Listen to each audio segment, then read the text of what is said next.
Go. Good morning, welcome to the center. All right. Tell me about what this took place. We just enjoyed the crystal bowl meditation with Kenzie. It's a great way to start the day every day, and I love it. Okay. Barbara? It was powerful. We really enjoyed it. She does a wonderful job. Okay. Go on.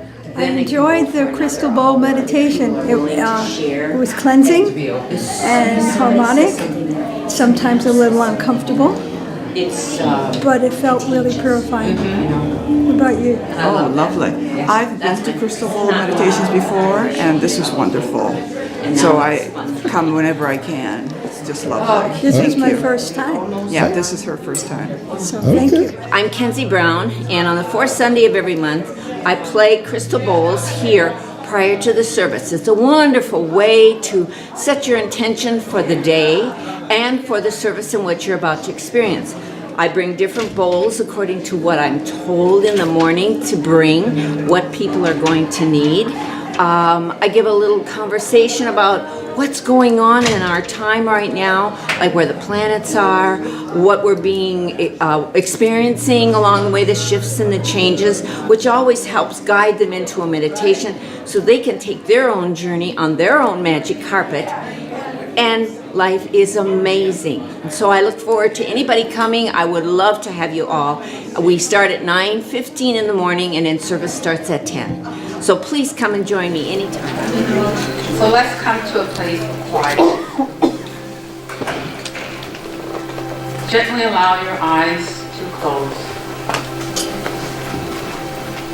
Allow yourself to be in this sacred moment,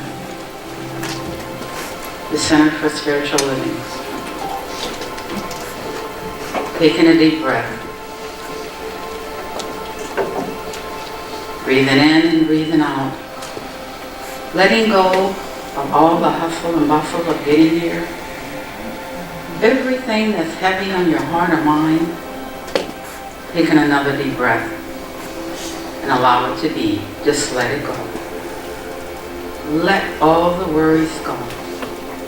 Allow yourself to sink slowly and deeply into a state of peace and relaxation, knowing that you are one with peace. Allow yourself to say that I am one with peace. Allow yourself to relax more than you were a second ago.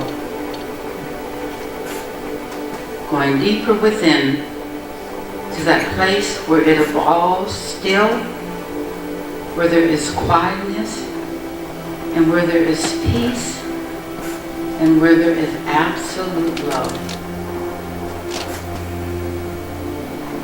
I am one with peace.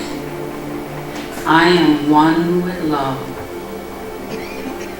Allow yourself to repeat that. I am one with peace. I am one with love. Allow yourself to go within deeper. It is all love. It is all God. I am one with peace. I am love. And allow yourself to say that. I am one with peace. I am love. Just going deeper within. Allowing yourself to be in this sacred moment.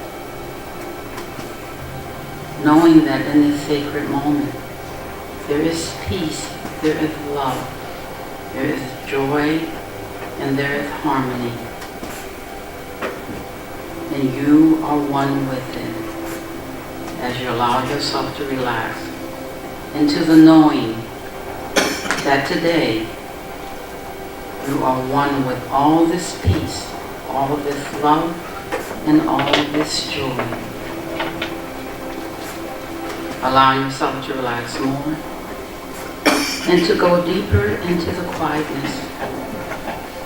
Just allowing your body to be one with all that is.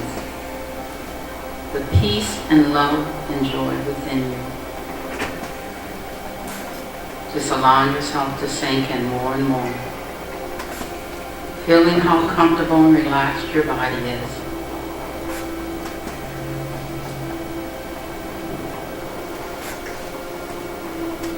Just allowing yourself to be in this present moment.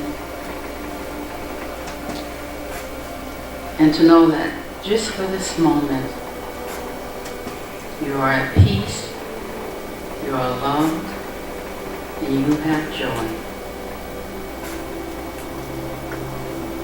Now take a moment of silence and allow this to be your truth today.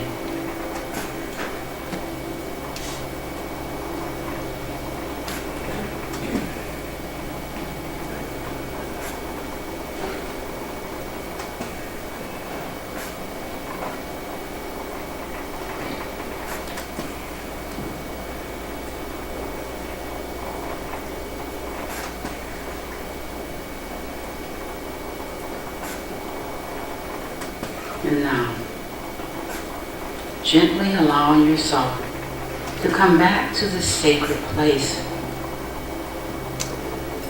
Allowing yourself to gently move your fingers, your toes, maybe allowing your head to move from side to side ever so gently.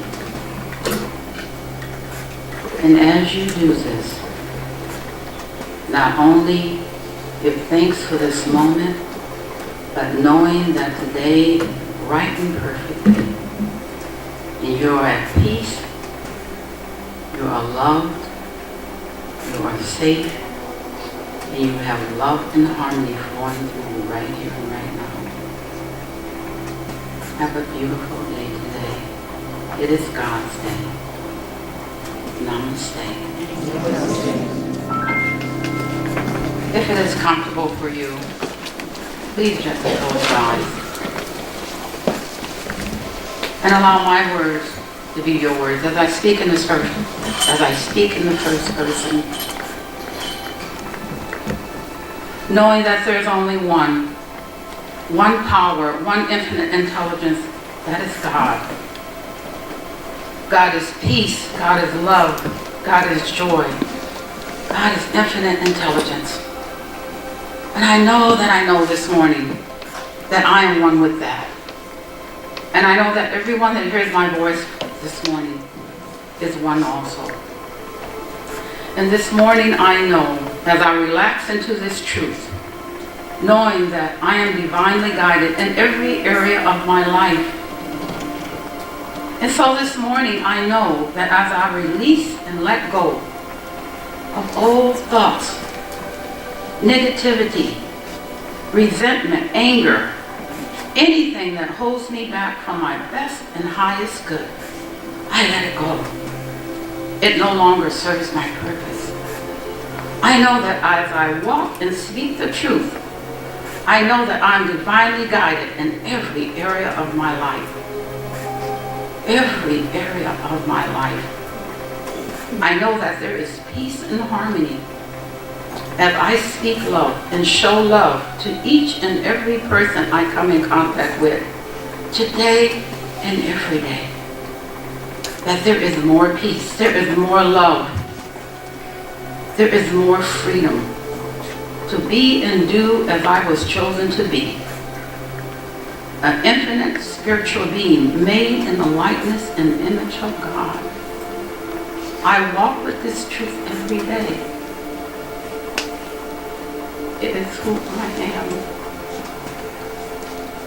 And I know it is the truth for everyone that hears my voice this morning.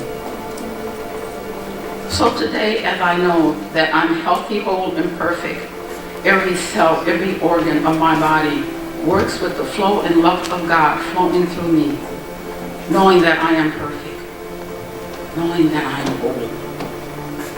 I know that in this world that seems chaos is running rampant, I know that God is in charge of this too. And I know there is peace, because as I speak peace, it is coming peace, right here and right now. It's a place for everyone to live and love and to be at peace. A world that works for everyone. So knowing this truth this morning, I say thank you, God. Thank you for this blessing. Thank you for my spiritual home, the Center for Spiritual Living, a place where love is, and it's a place where I come. So knowing this truth, this morning I give thanks for each congregant that showed up here this morning with love, and for each volunteer that is here each and every Sunday and whenever they're needed, with hearts overflowing with love to give. And for each technician and musician and singer that plays music that just touches my heart and soul. So I thank you, volunteers. I thank you, everyone, for showing up here this morning in a place of love. So knowing that I speak the truth, knowing that my word cannot go void, that this is God's word. So right here, right now, I release it. I know it is done. And with this, I say, and so it is. Awesome. Well, while you're standing, if it's comfortable for you, to please say with me, God bless America and the rest of the world. And just turn to a neighbor, say good morning with a hug or a handshake, whatever makes you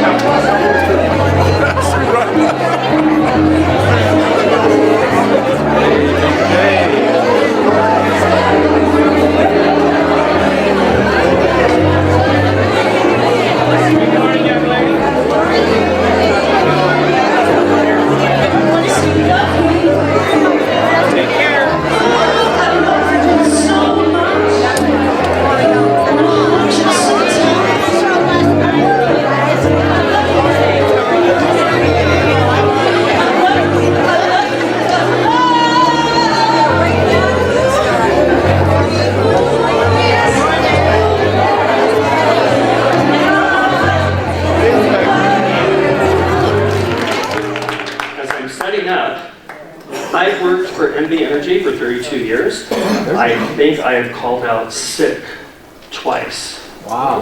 Wow. Warren Buffett should be making a note of that. So, I wasn't here last Sunday, and I called out sick. Now that's probably the first time here in 13 years. And, but I just want to briefly, I wasn't going to talk about this, but I need to explain my absence. It wasn't like the old days, I wasn't still at the club. But not last week, but the week before, someone said, you need to download this astrology application on your phone. And every day you're going to get, what do they call that? Your horoscope, okay?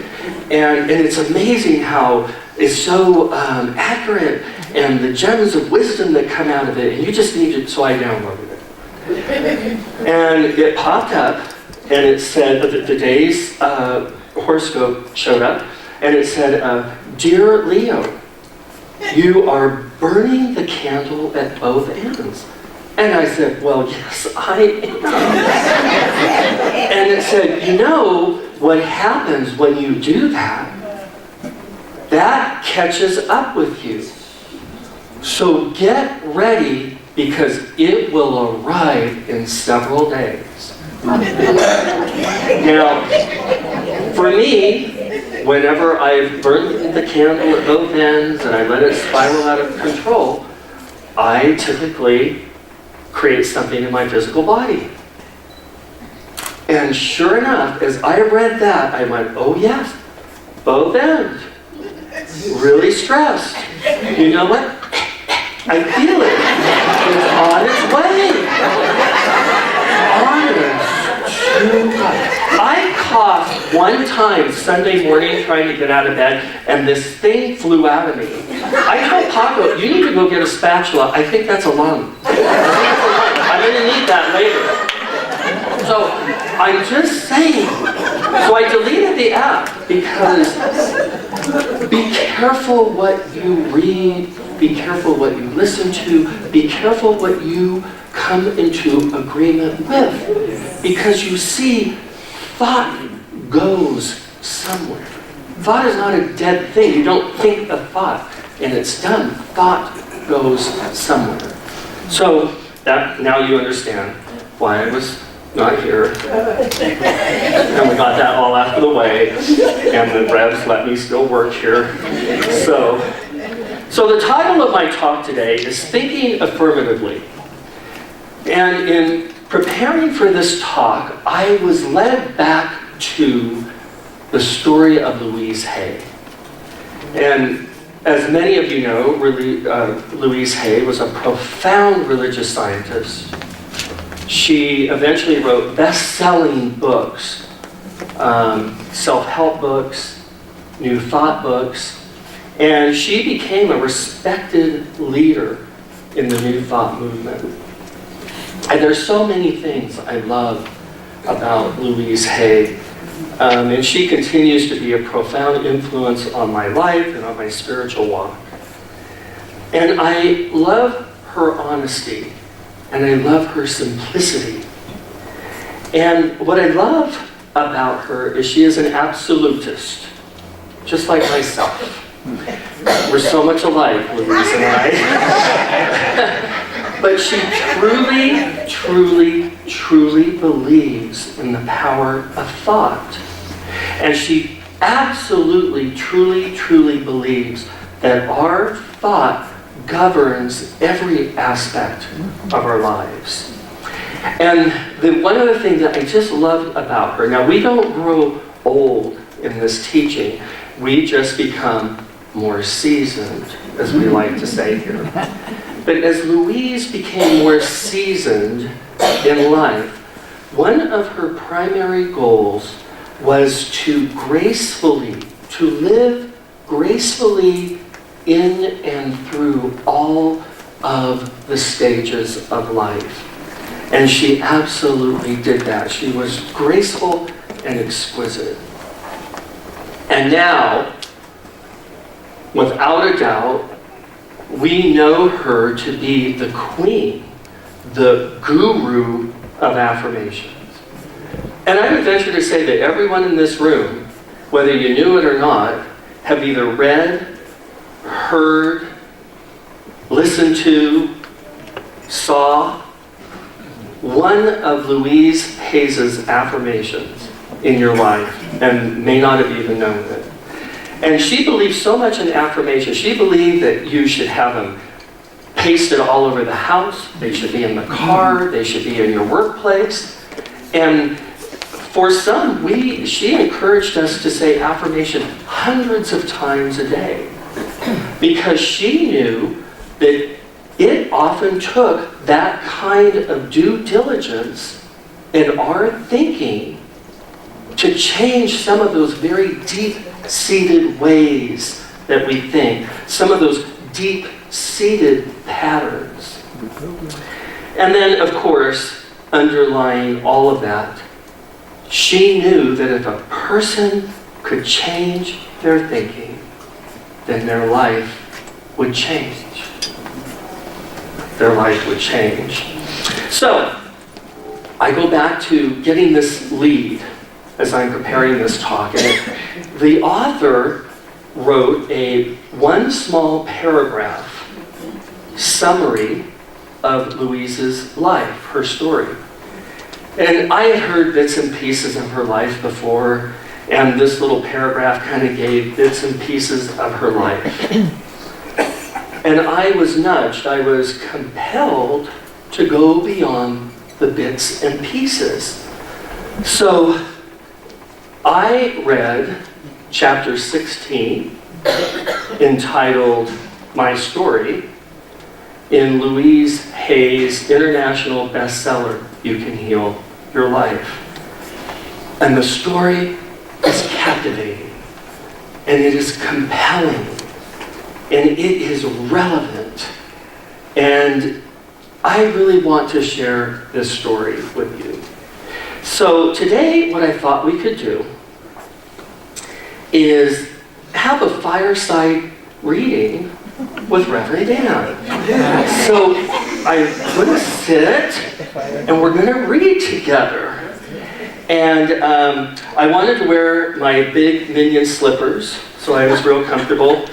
They're in the back of the car because Paco said, "You are too dramatic."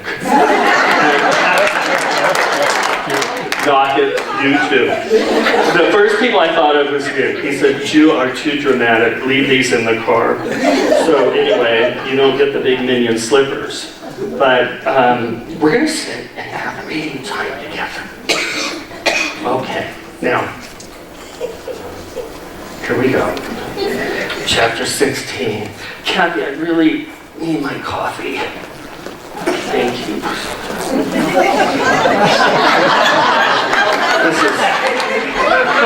You know you've arrived when? Okay. Thank you, my love. So, and my mug says, "I've got this, love God." Honestly, I love you, but I really love coffee more. Kathy said, "How do you like your coffee?" I said, "Well, pour the coffee in the cup, and then pour some of that fake cream of the French vanilla, and pour it in there until it is the color of my husband's skin, and then it's perfect." Okay. Well, now that we got all that out of the way, here we go. Now, the first part of it, I'm going to read a little bit of it in detail. I'm going to let her tell her story because I think it's really important to let her share in her way. And it's chapter 16, my story, and the subtitle is "We Are All One." Will you tell me a little bit about your childhood briefly? This is a question I have asked so many clients. It's not that I need to hear all the details, but I want to get a general pattern of where they are coming from. If they have problems now, the patterns that created them may have began a long time ago. When I was a little girl of 18 months, I experienced my parents divorcing. 18 months. I don't remember that as being so bad. What I do remember with horror, that's a strong word, right? What I do remember with horror is when my mother went to work as a live-in domestic and boarded me out. The story goes that I cried nonstop for 3 weeks. The people taking care of me couldn't handle that, and my mother was forced to take me back and make other arrangements. How she managed as a single parent brings my admiration today. Then, however, all I knew and cared about was that I was not getting all the loving attention I once had. I have never been able to determine if my mother loved my stepfather or whether she just married him in order to provide a home for us. But it was not a good move. The man had been brought up in Europe in a heavy Germanic home with much brutality, and he had never learned any other way to manage a family. My mother became pregnant with my sister, and then the 1930s depression descended upon us. And we found ourselves stuck in a home of violence. I was 5 years old. I look at that and I think, wow, that's the perfect storm. To add to the scenario, it was just about this time that a neighbor, an old wino, as I remember it, raped me. And this part was so hard for me. The doctor's examination is still vivid in my mind. Can you imagine at 5? As was the court case in which I was the star witness. The man was sentenced to 15 years in prison. I was told repeatedly, it is your fault. So I spent many years fearing that when this man was released from prison in 15 years, he would come and get me for being so terrible as to put him in jail. Most of my childhood was spent enduring both physical and sexual abuse, with a lot of hard labor thrown in. My self-image became lower and lower, and few things seemed to go right for me. I began to express this pattern of thinking in the outside world. I read this because I'm going to read this next part in detail again, because it's amazing to me that as she writes this is 50 years later after the incident. She writes, there was an incident in the 4th grade, and it was so typical of what my life was like. We were having a party at school one day, and there were several cakes to share. Most of the children in the school, except for me, were from comfortable middle-class families. And then she describes her own family. They were very poor, they struggled to exist, and there was never anything other than what was necessary, a necessity for living. So this day, we were having the party at school, and there was so much cake that as they were cutting it, some of the kids who could have cake almost every day were getting 2 or 3 pieces. When the teacher finally got around to me, and of course I was last, there was no cake left, not 1 piece. I'll tell you the thought, honestly, I'm not going to say this, but the thought that came up for me was, if Reverend Cheryl was in charge of that class, she'd beat some butts, and then there would be enough cake for everybody. Cheryl would never let that happen. Am I right? I see clearly now that it was my already confirmed belief that I was worthless and did not deserve anything that put me at the end of the line with no cake.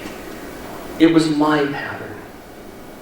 They were only being a mirror for my beliefs. And as I contemplated that, I thought, this is what came up for me. Life is thought, and thought is life.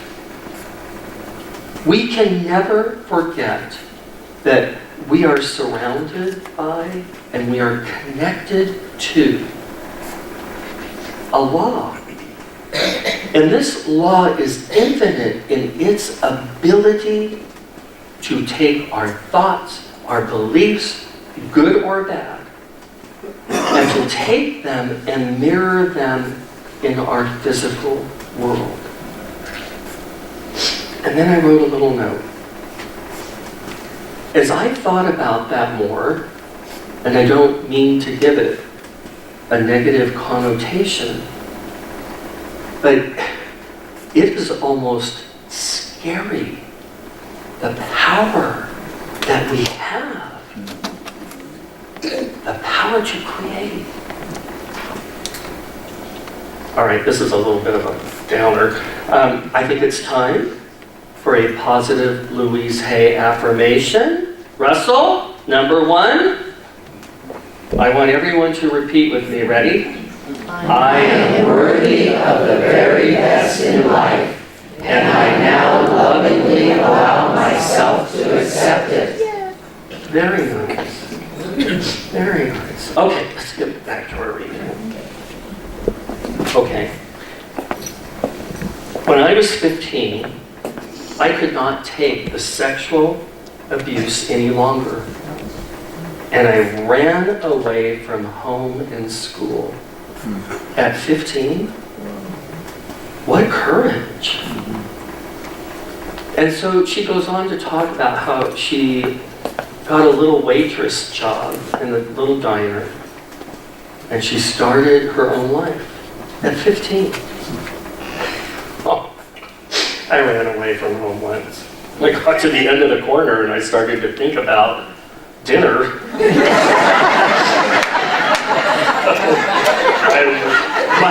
I got home, my mom goes, "You're back already?" I sorted it all out. We're good.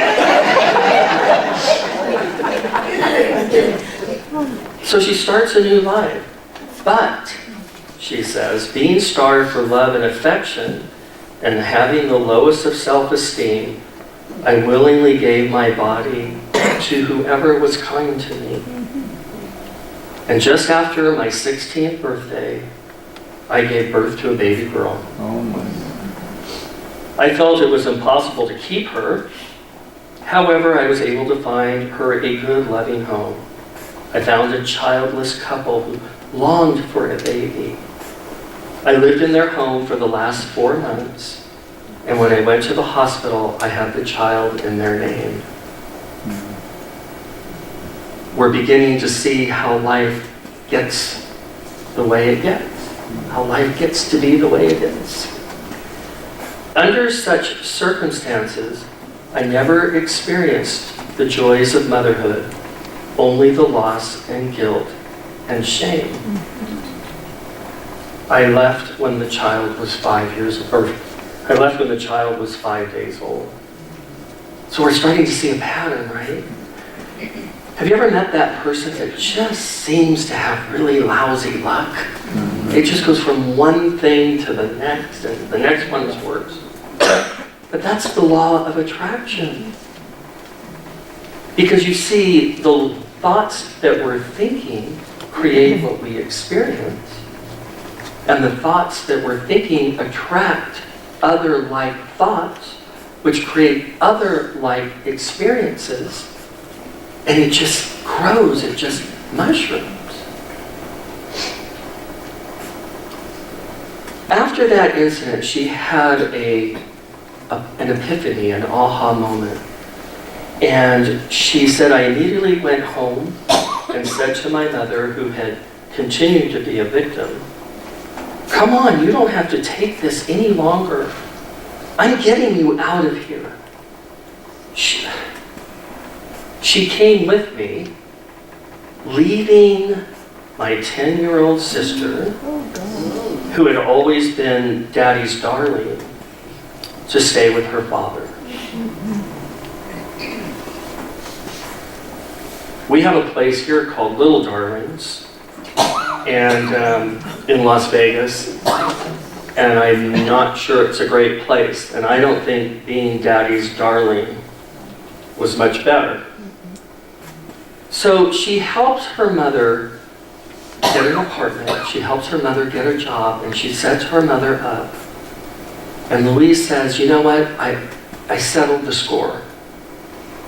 And so she moved from California to Chicago, and she stayed on the East Coast for 30 years after that. Now watch how thought grows on itself. Watch how experiences grow on themselves. In those early days, the violence I experienced as a child, combined with the sense of worthlessness I developed along the way, attracted men into my life who mistreated me and often beat me. I could have spent the rest of my life berating men, and I probably would still be having the same experiences. Gradually, however, through positive work experiences, my self-esteem grew. Now listen. And those kind of men began to leave my life. Our patterns no longer attracted each other. So then she talks about moving to New York. And when in New York, she landed a job as a high fashion model. And she was very tall, very beautiful. She was a beautiful woman. And she says, yet even modeling for the big designers, it did not help my self-esteem very much. It only gave me more ways to find fault with myself. What do you do when you have low self-esteem? You compare yourself to everyone else. And when you have low self-esteem, you see all the great and good in others, and you fail to see it in yourself. She said, I refuse to recognize my own beauty. Well, I can tell you one thing, that ain't going to happen here. So, Russell, we need another affirmation. Number 2, repeat with me. I am beautiful and everybody loves me. Now, Reverend Stacy teaches us all the time. It's not just the words. It's the feeling behind the words. Let's say this again with some feeling. Ready? I am beautiful and everybody loves me. Okay. You did pretty good. Reverend Stacy will be very happy. Now listen. I was in the fashion industry for many years. I met and married a wonderful, educated English gentleman. We traveled the world, met royalty, and we even had dinner at the White House. Though I was a model and had a wonderful husband, my self-esteem still remained low. Well, that's real bad, because there's a law that says I don't have a choice, I got to take your belief that you are not worthy, and I've got to make something with it. So one day, after 14 years of marriage, my husband announced his desire to marry another. Yes, I was crushed, but time passes and I lived on.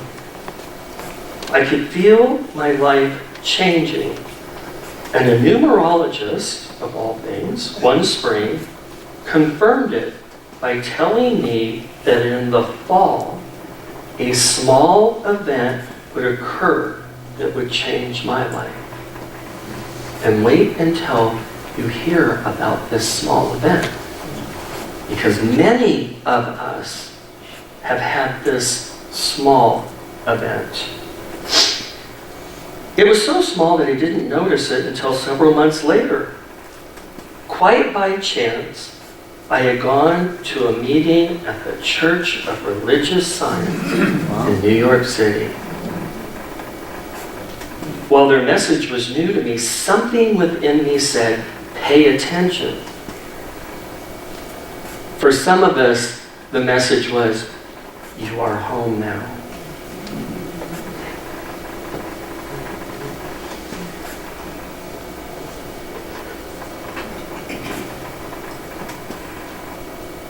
So I not only went to the center. My father once told me, when you get older, you're going to cry at everything. I shouldn't have listened to that either.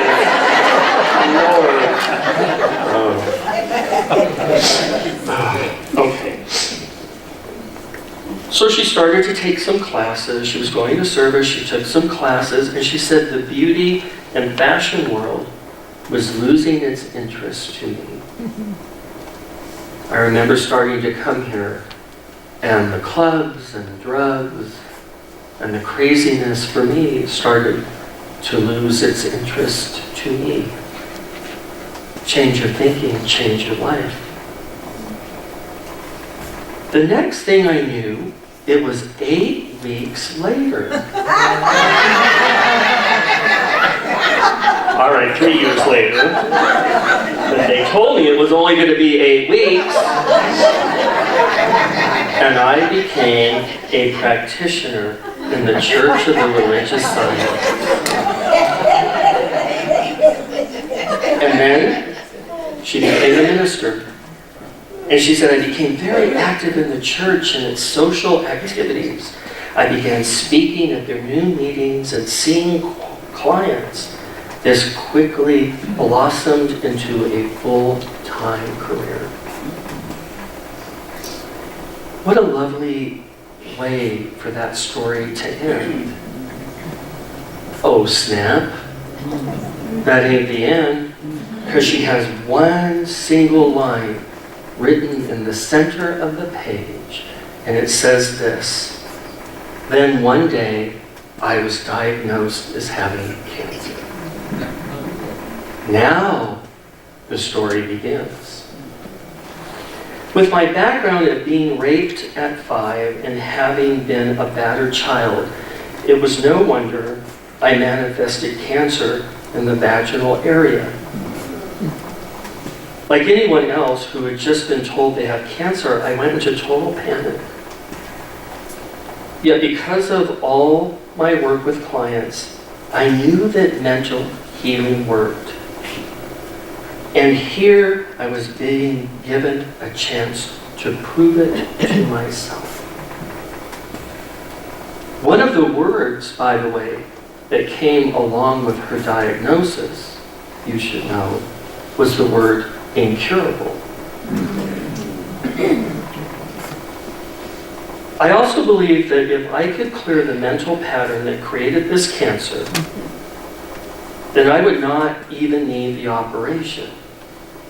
So I bargained for time, and the doctors grudgingly gave me 3 months when I said I did not have the money. I immediately took responsibility for my own healing. I read and investigated everything I could find on alternative ways to assist my healing process. And so she began to see nutritionists and go to health food stores. She got into foot reflexology, colon therapy. But she said the biggest part of the work that I needed to do was mental and spiritual. I knew I also had to love myself a great deal more than I was. There was little love expressed in my childhood, and no one had made it okay for me to feel good about myself. Well, that's not going to happen here. Russell! We need an affirmation. Ready? I no longer judge or criticize myself. I am free to love who I am. And one more, Russell. I love being me. Yes. In a world so determined to be someone else, I love being me. As much as Cheryl and Stacy. I love being me. All right. I like to tease my sisters. She said, I knew I had to clear the patterns of resentment I had been holding since childhood. And I am going to read this section because this is very important. It was imperative for me to let go of the blame. Yes, I had had a very difficult childhood with a lot of abuse, mental, physical, and sexual. But that was many years ago. And it was no excuse for the way I was treating myself now. I was literally eating my body with cancerous growth because I had not forgiven. It was time for me to go beyond the incidents themselves and to begin to understand what types of experiences could have created people that would treat a child that way. I started to see a larger picture of their lives. With my growing understanding and from an adult viewpoint, I began to have compassion for their pain, and the blame slowly began to dissolve. And before we go any further, we need a Lvcsl affirmation, and once and for all, we're going to forgive everybody in our life. Russell? Okay, go. I forgive everyone in my past for all perceived wrongs. I release them with love.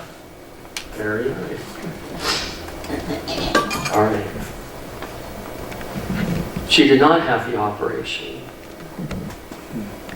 As a result of all the thorough mental and physical cleansing, 6 months after my diagnosis, I was able to get the medical profession to agree with what I already knew. I no longer had even a trace of cancer. I now knew that disease could be healed if we are willing to change the way we think and the way we believe and the way we act. So after this incident, Louise decides it's time to leave New York. She said, there are no trees here. And she said, it is so cold. I'm ready for something new. Change your thinking, change your life. So she moved to Los Angeles. Yeah. Hold on, let me clean up here in front of you. There really is no graceful way to do this. A booger's a booger. So she moves to LA and coincidentally, wouldn't you know it, coincidentally, she moves to LA where her mother and her sister, I forgot I had coffee, hold on. Like that dog on that movie Up. Squirrel! Yeah. Some of you know what I'm talking about.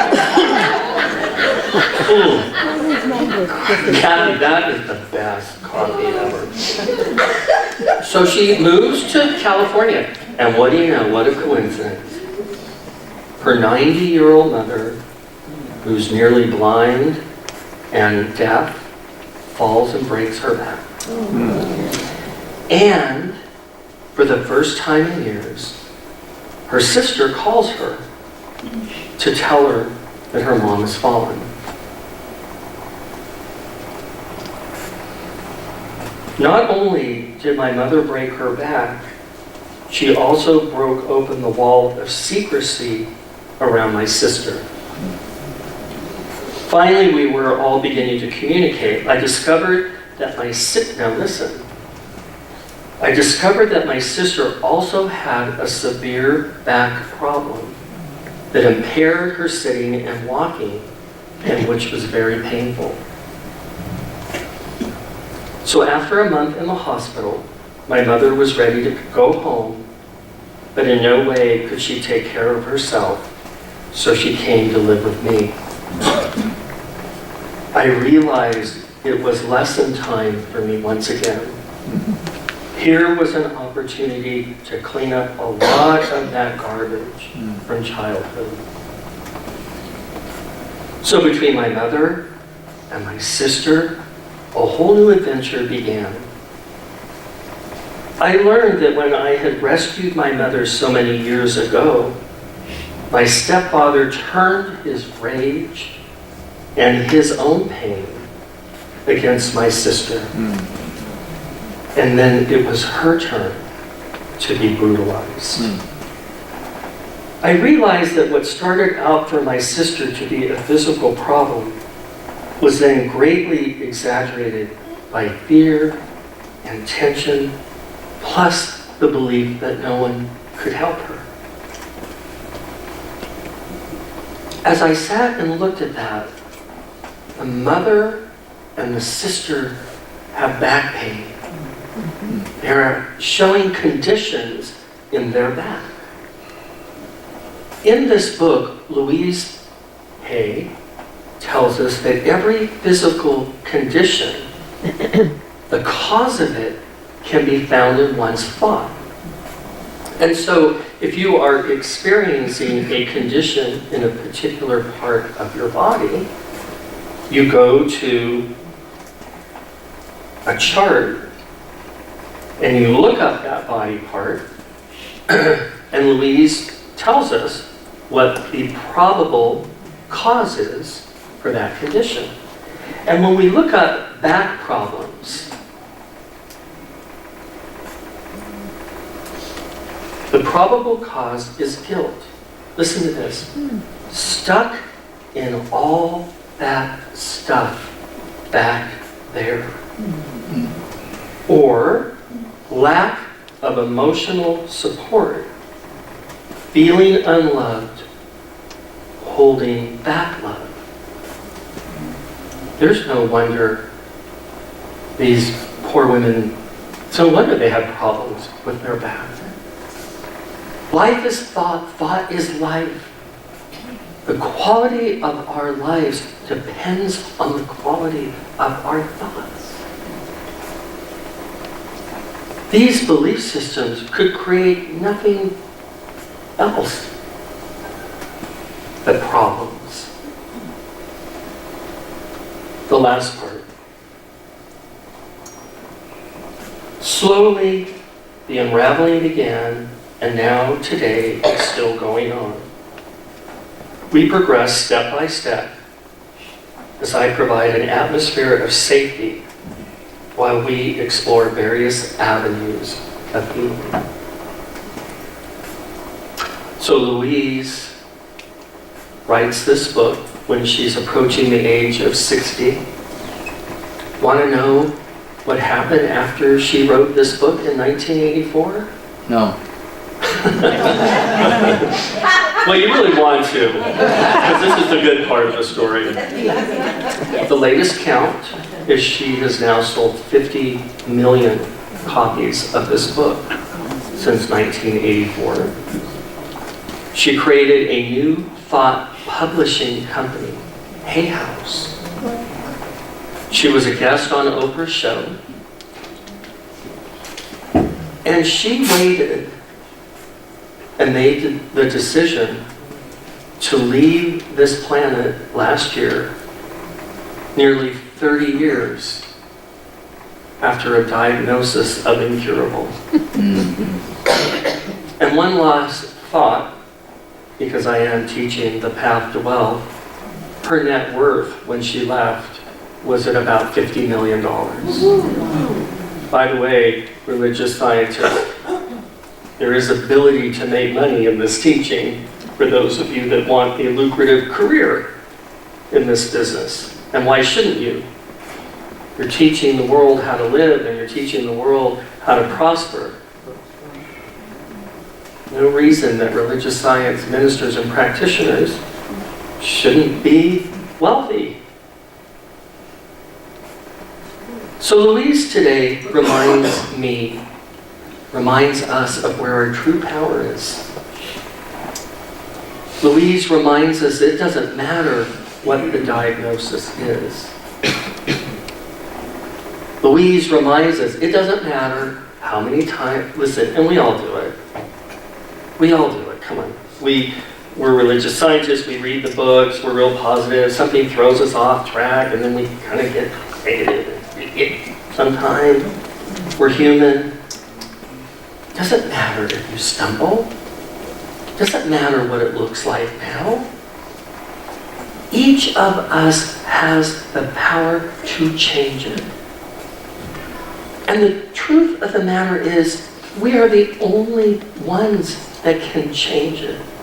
Because we are the only ones that can think in our lives. All it begins with is a new thought.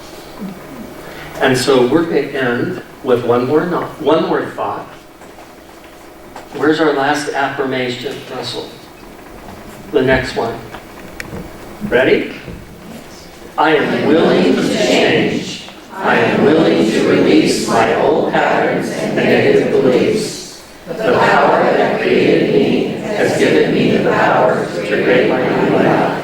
I choose positive, fulfilling, new thoughts and begin new right here and right now.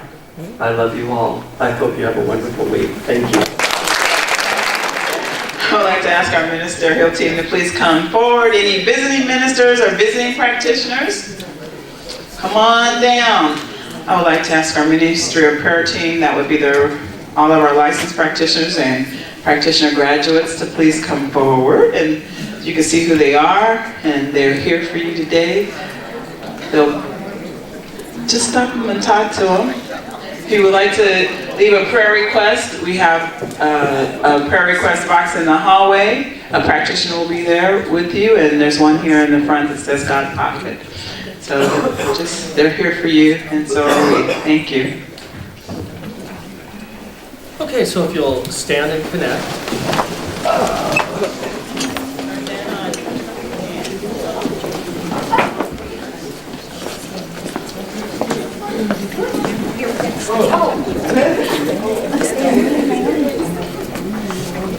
So let's take a deep collective breath. And just know with me right here and right now that there is only one.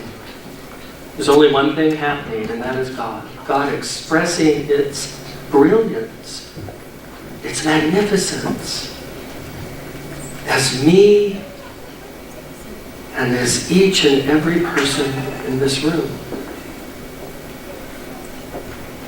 It is all one. And so today I celebrate the idea that I am fearfully and wonderfully made, as the Bible says. I celebrate that I have been given extraordinary power to create and to create the life that I desire. And so today I choose new thoughts. I choose new ways of thinking. I choose health, prosperity, peace, and love. And I watch it show up in my life in magical ways. And so I give thanks. I give thanks for each and every person here. I give thanks that each person has an incredible week and is guided, guarded, and protected every step of the way. And so now I release my word into that perfect law that has already taken my words and made them so.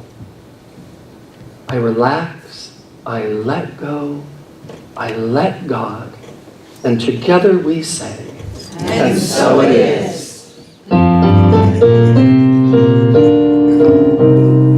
Yes, there is peace on earth, and now it begins with me. Yes, there is peace on earth, a peace that was meant to be. With God as our power, loved ones all are we. Now we walk with each other in perfect harmony. Yes, peace begins with me. Let this be the moment now. With every breath I take, let this be my joyous vow. To take each moment and live each moment in peace eternally. Yes, there is peace on earth, and now it begins with me. Repeat after me. Something wonderful is happening to me right now. Something wonderful is happening to me right now. I know this in my mind. I know this in my mind. I feel it in my body. I feel it in my body. And so it is. And so it is. Have a great week. All through my city, all through my home, flying high, feeling when you're